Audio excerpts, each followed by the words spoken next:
बिस्मिल्लाहिर्रहमानिर्रहीम अस्सलाम वालेकुम। मंशा बायोस ट्यूटोरियल में आप सबको खुश आमदीद। आज का जो हमारा टॉपिक रहेगा वो वायरल डिजीजेस और with reference to MD CAT. इसमें हमें सोर्स और डीएनए और जो वायरस है उसका नाम क्या है, इसके सिम्टम्स क्या हैं, ये सारा कुछ पता होना चाहिए। तो एक सिंपल हम कंपैरिजन का चार्ट बनाएंगे जो कि बनाया हुआ है ऑलरेडी, इसको डिस्कस करेंगे और इसके जो क्रिटिकल पॉइंट्स है उसको हम देखेंगे गौर से। तो सबसे पहले डिजीजेज है, जितनी भी वायरल डिजीजेज हैं वन बाय वन इनको मेंशन किया गया है। इसका वायरस कौन सा है और सोर्स इस वायरस का कैसे फैलता है ये एक से दूसरे में, और सिम्टम्स क्या हैं जब ये वायरस आता है जो बीमारी पैदा करता है, तो उसके सिम्टम्स क्या हैं, कैसे हमें पता चलेगा कि ये बीमारी हो चुकी है, और देन उसकी प्रिवेंशन, उसका ट्रीटमेंट। तो सिंपल, सबसे पहले आप देखें हर्ब्स सिम्प्लेक्स। हर्ब्स सिम्प्लेक्स जो है ये ऐसी डिजीज है जो कि HSV1 वायरस की वजह से होती है, और इस वायरस का जो जीनोम है वो डीएनए इन्वेलप्ड होता है। अब HSV जो है हर्ब सिम्प्लेक्स वायरस टाइप 1 है। एक टाइप 2 भी होता है, वो जो जेनिटल ऑर्गन है उसकी स्किन के ऊपर इन्फेक्शन पैदा करता है, लेकिन ये सिंपली माउथ की और दूसरी जो बॉडी की स्किन है उसके ऊपर इफेक्ट करता है। अभी देखें इसका सोर्स क्या है, ये किस तरह से एक से दूसरे को लगती है। तो ऑरल सिक्रीशन जो है इसके ज़रिए से ये फैल सकता है। ऑरल सिक्रीशन मतलब और जो स्लाइवा है इसके ज़रिए से, या फिर फिजिकल कांटेक्ट के ज़रिए से, अटैचमेंट के ज़रिए से, या टूथ ब्रश अक्सर करते हैं एक दूसरे का, तो उसकी वजह से भी एक से दूसरे में ये वायरस जो है ये फैल सकता है। इसी तरह से इसके सिम्टम्स क्या हैं। डेफिनेटली हर्ब सिम्प्लेक्स किसी को होता है तो वेस्कुलर लेजन हो जाती है on epithelial of ectodermal tissue. तो आपकी जो स्किन है आप यूँ कह लें ये गल जाती है, स्किन के ऊपर ज़ख्म हो जाते हैं। तो ये स्किन की जो लेयर है ये ज़ख्मी हो जाती हैं। लिप्स की स्पेशली और माउथ की जो सेंसिटिव स्किन है ना, आप कह लें स्किन के पार्ट हैं, वो जो है वो डैमेज हो जाते हैं। और इसकी प्रिवेंशन, इसको कैसे रोका जा सकता है। तो एंटीवायरल ड्रग्स हैं बहुत सारी, इसको यूज़ करके हम रोक सकते हैं।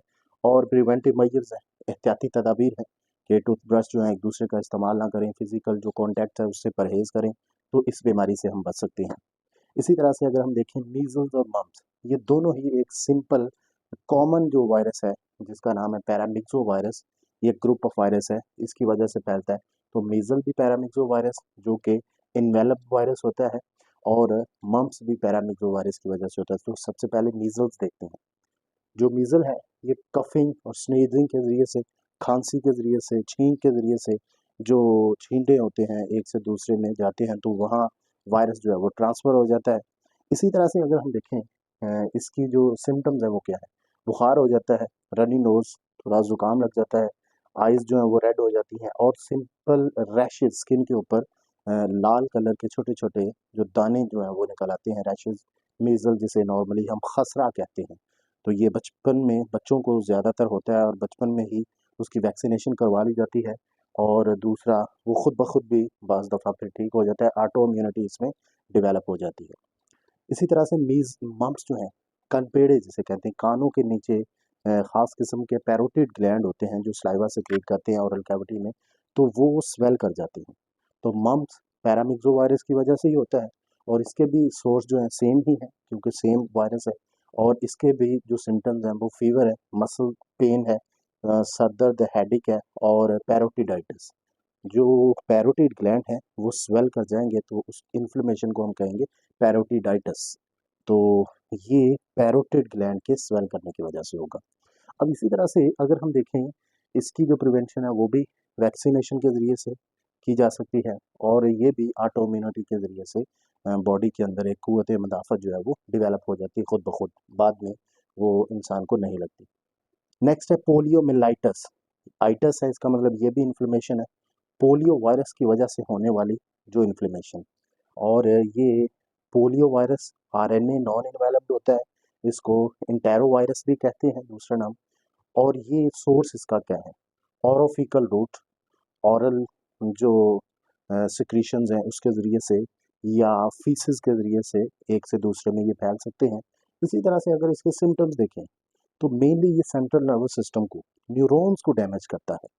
तो न्यूरॉन्स को डैमेज करना, मोटर न्यूरॉन जो कि आपके लिम्स की तरफ जा रही हैं और आपके बाजू की या लेग्स की मूवमेंट करवाते हैं, अगर वो न्यूरॉन डैमेज हो जाएँ तो डेफिनेटली आपकी ये वाली जो मूवमेंट है वो प्रॉपर नहीं होगी, तो ये पैरालाइज्ड हो जाएंगे आपका हिस्सा, या तो हाथ या पाँव, कोई भी हिस्सा।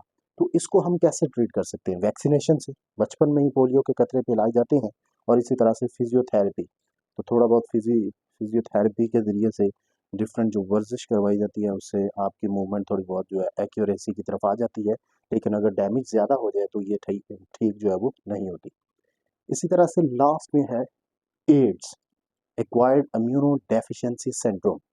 अब देखिए, इसका वायरस जो है वो है HIV, human immunodeficiency virus, जो कि RNA इन्वेलप्ड वायरस होता है। बड़ा खतरनाक किस्म का रेट्रो वायरस है ये, जो कि अपने RNA को होस्ट के अंदर जाके DNA में चेंज कर लेता है।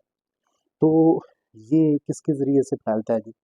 ब्लड ट्रांसफ्यूजन से, कंटेमिनेटेड ब्लड अगर लगाएं, इसी तरह से सेक्सुअल कॉन्टैक्ट के ज़रिए से एक से दूसरे में फैल सकता है। और अगर इसके बाद अगर देखें, इसके जो सिम्टम्स हैं, बहुत सारे सिम्टम्स हैं, लेकिन सिंपल जो लिम्फ नोड की स्वेलिंग होनी, क्योंकि लिम्फोसाइट या वाइट ब्लड सेल जो है वो कम होते हैं, इम्यूनिटी कम होती है, तो इम्यून सेल्स को स्टोर करने वाले जो लिम्फ नोड्स हैं वो स्वेल कर जाते हैं। और उसके अलावा जो है और बहुत सारे छोटे छोटे सिम्टम्स हैं। और इसका भी इलाज क्या है? वैक्सीनेशन इसकी नॉर्मली नहीं है। कुछ बुक्स पे, जो पंजाब टेक्स्ट बुक है उस पे लिखा गया है कि 2001 में इसकी वैक्सीनेशन बन चुकी थी, लेकिन मार्केट में अभी तक वो अवेलेबल नहीं है। तो नो वैक्सीनेशन। और ART जो है, ये एक ट्रीटमेंट है, एंटी रेट्रोवायरल ट्रीटमेंट। जो जो वो रेट्रोवायरस होता है, उसकी ग्रोथ को रोकने के लिए कुछ ड्रग्स होती हैं, तो वो ड्रग्स लेना ART कहलाता है। उसके ज़रिए से आप यूँ कर लें कि जो एड्स का पेशेंट होता है, उसमें ये अगर मेडिसिन दें, तो उसमें जो न्यू वायरस है, उसकी रेप्लिकेशन नहीं होती, वायरस की ग्रोथ रुक जाती है। लेकिन ये कंडीशनल, आप कह लें, एक इलाज है, प्रॉपर इलाज नहीं है। थोड़ी सी उस वायरस की ग्रोथ को हम थोड़ी देर के लिए, कुछ दिनों के लिए रोक सकते हैं।